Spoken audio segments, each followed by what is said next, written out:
All right. Fact Check This Podcast, episode 14.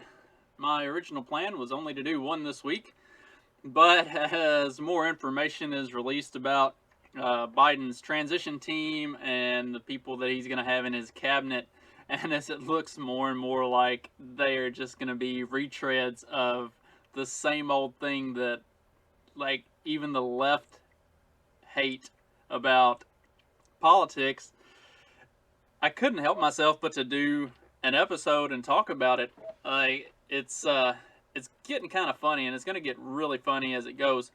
There was a Sean King tweet that I had posted on Facebook last week that says, "I can't imagine that the at Joe Biden transition team for the Department of Justice could be more disappointing.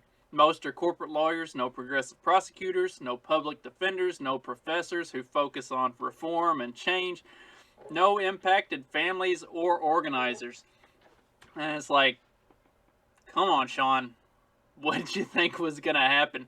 You picked the author of the 94 crime bill and a proponent of the war on drugs, and then the most strict enforcer of the crime bill and the war on drugs for the vice presidential candidate.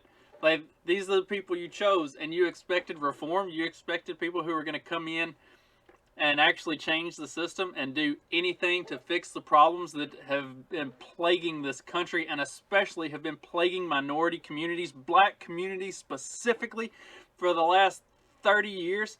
You thought they were going to change anything? Like, what the fuck is wrong with you?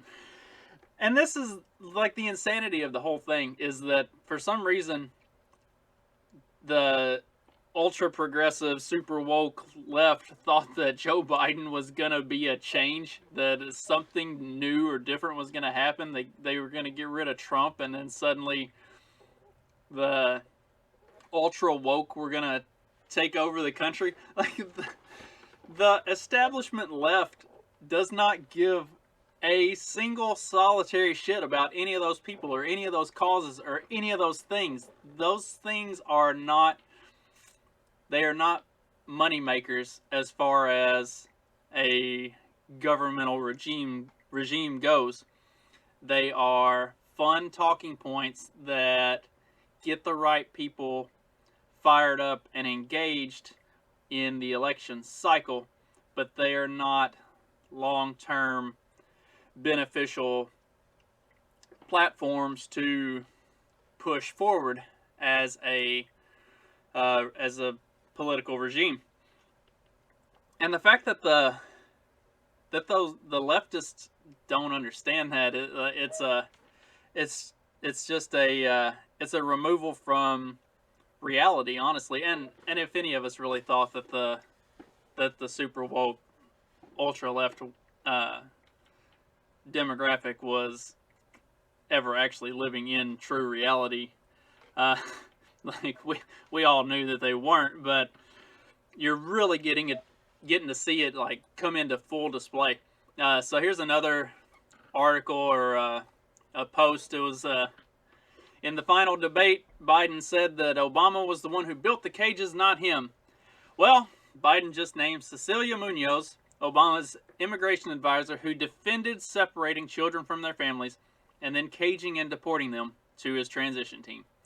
Remember, Obama deported more immigrants in his first term than Trump did, and Biden was right there by his side for 8 years. Those who voted Democrat because Trump was mean to immigrants just got played again. And again and again and again. And it's crazy to think that I've got two more that we're going to go through.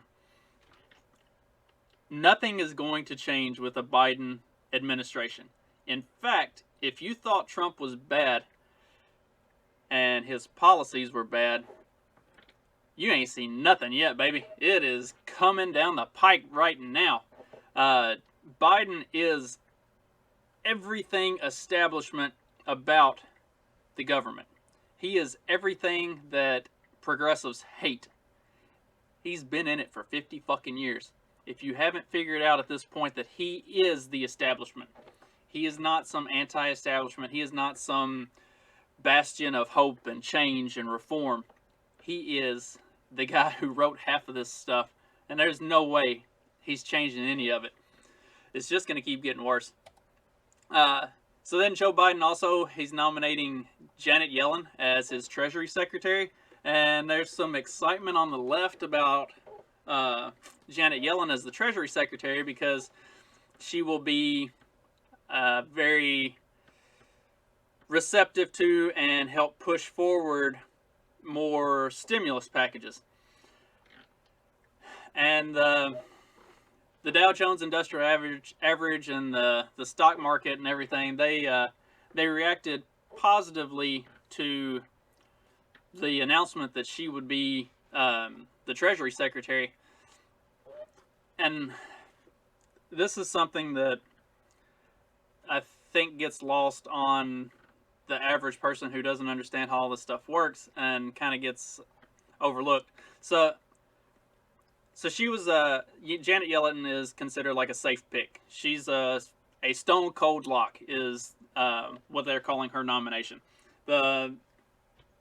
The Senate, even if it's controlled by the Republicans, like nobody's going to fight this. If it had been Elizabeth Warren, it would have been an uphill battle, and odds are they wouldn't have gotten Elizabeth Warren nominated for the position. And Yellen she's a safe pick, and she's a stone cold lock type of pick because it's more establishment practices that keep things status quo and that push things forward. And she's going to be a huge proponent of more inflation.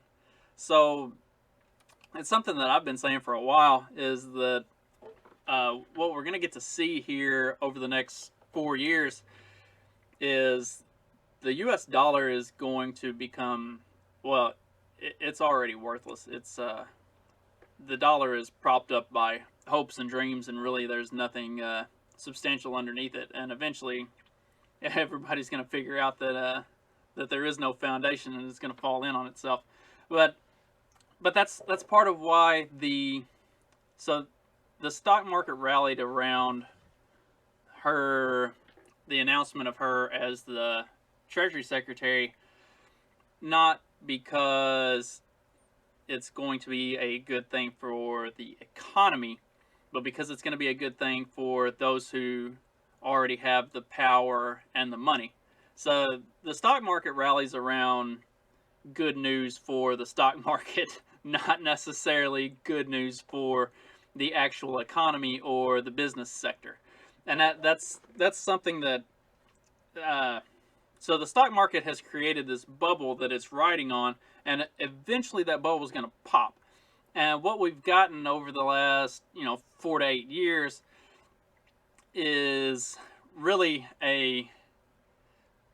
just a continued inflation of the bubble, or a maintenance of the bubble, and even a growth of the bubble. It's a lot of that support that it's built on is not real.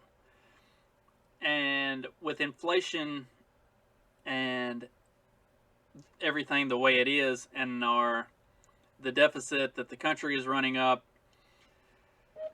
eventually this thing is going to pop. And when it does, it is going to completely just decimate the lower class. And the vast majority of the middle class, including probably a decent portion of the upper middle class, is also going to be pretty severely wrecked by it. The only ones who come out of this kind of thing are the ultra wealthy.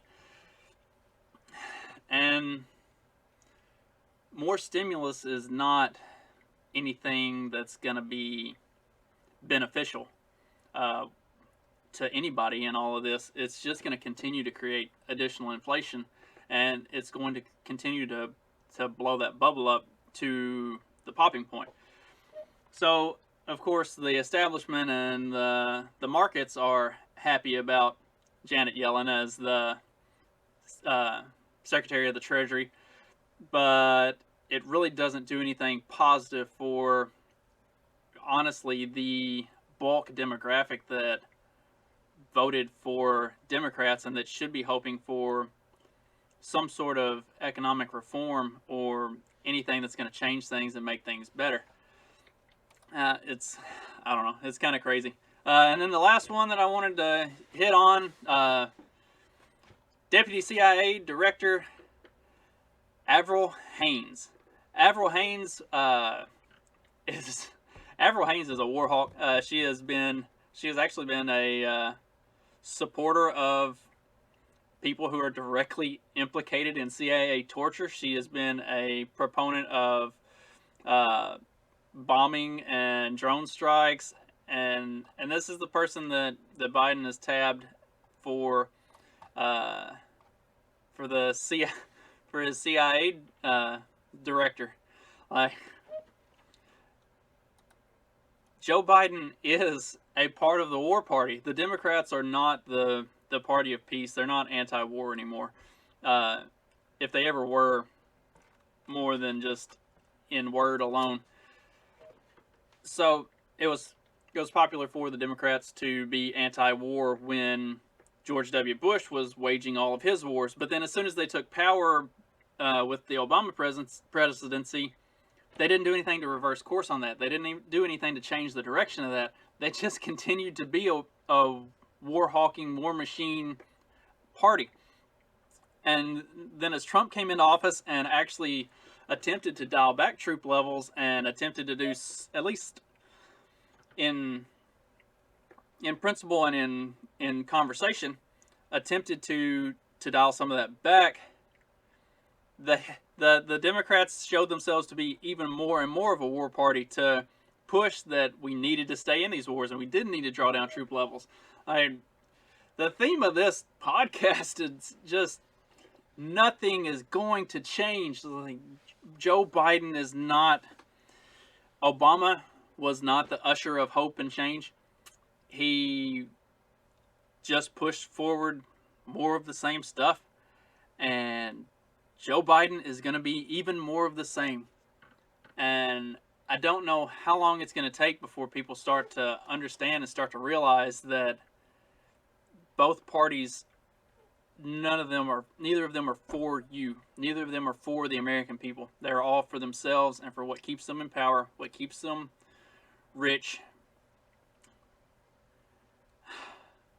It's frustrating, but it's time for a change, and I think that may come in the next 4 years, because I think the left is going to start to tear itself apart.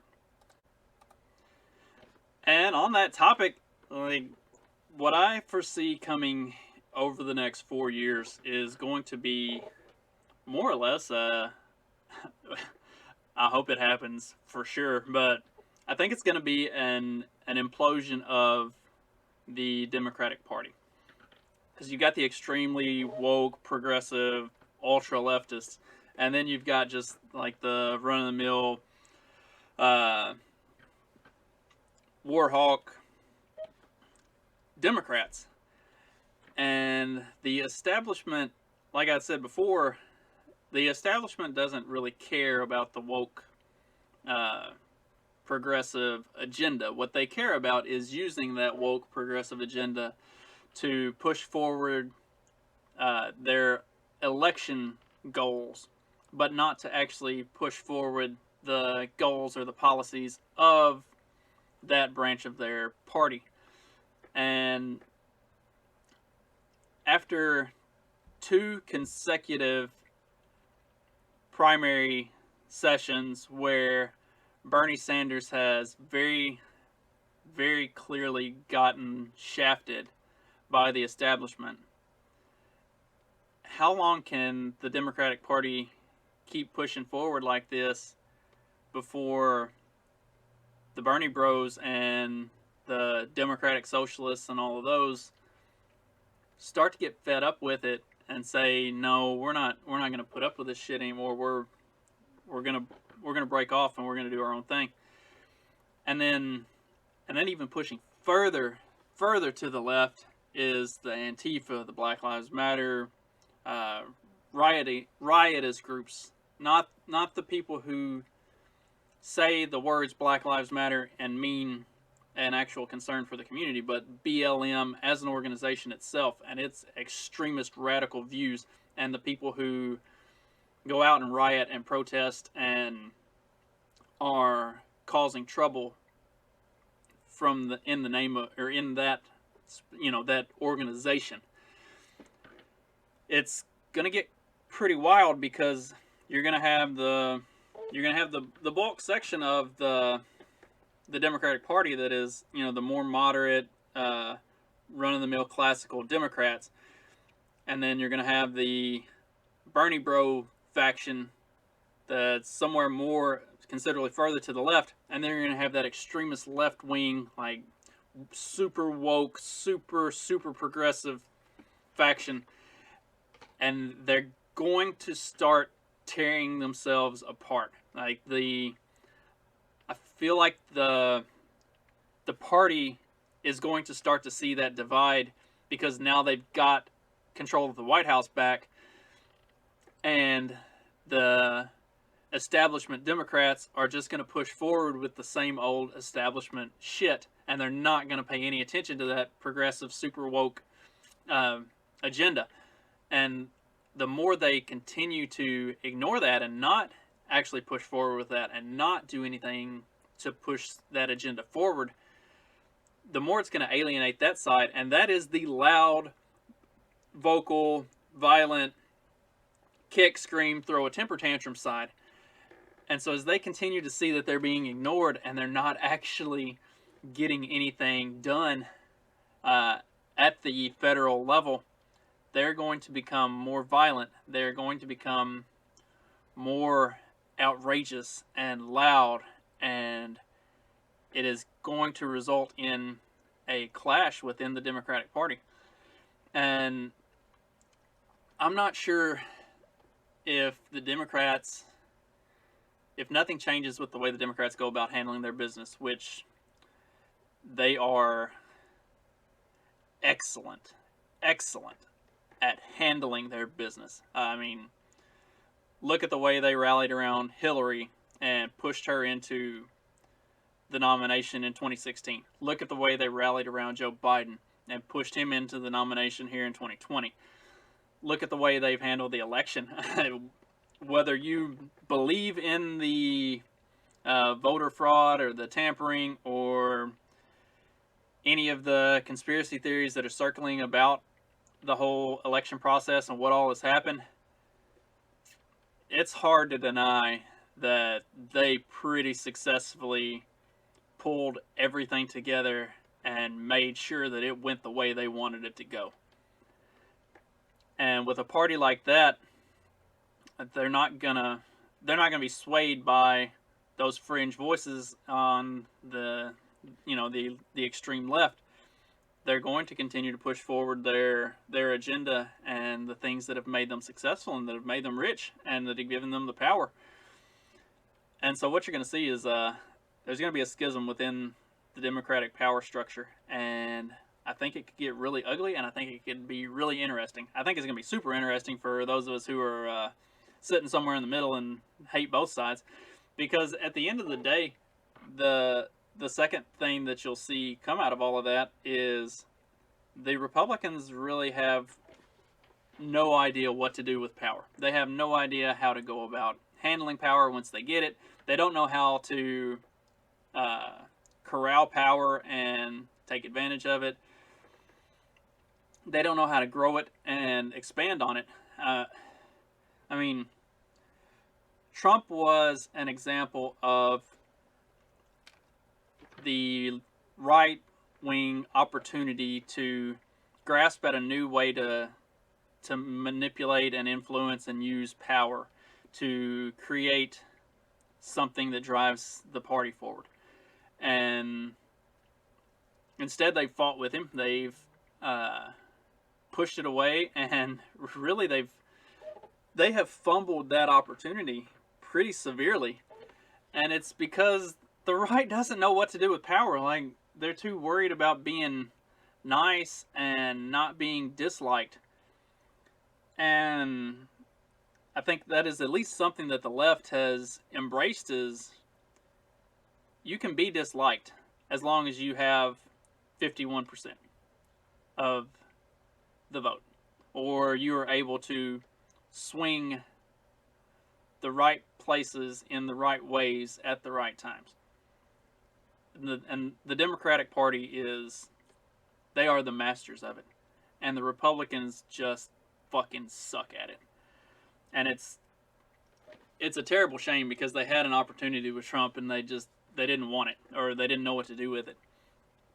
So it's going to create a power vacuum going into 2024 and the future, because I really do see the left is going to implode and the infighting is going to create a major schism there. And the right is just a bumblefuck of retards who don't know how to actually handle any of these power type situations. And I think it could leave an opportunity open for the Libertarian Party or some other, third party group, the second rise of the Tea Party or whatever. I don't want to see a second rise of the Tea Party, because the first rise of the Tea Party was atrocious. They didn't know what they were doing either. The concept of the Tea Party was good at the time, but the actual understanding of the system and just basic intelligence seemed to be lacking from the Tea Party. So, but something's going to have an opportunity to rise into that void and take advantage of it. And I sincerely hope it's the Libertarian Party.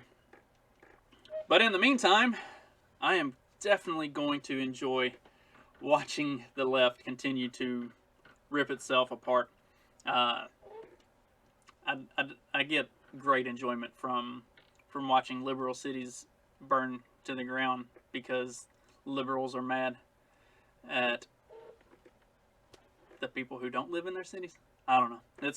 It's crazy the way that always works. They always eat their own, and they never do see the irony of the fact that they eat their own, or that they're damaging the communities that they claim they want to help. It is so counterintuitive the way that entire party works, and I can't wait to watch it just kind of eat itself. Speaking of eating, go to Lucky Guy Bakery and get you some brownies. And if you need something to chase those brownies, go to laurenzotti.coffee and get you some coffee. And in the meantime, have a happy Thanksgiving. Eat as much as you want and hang out with all of your friends and family. Fuck some government mandates. Let's do this. It's the most wonderful time of the year to stuff your face. Have at it. Have a good week, everybody.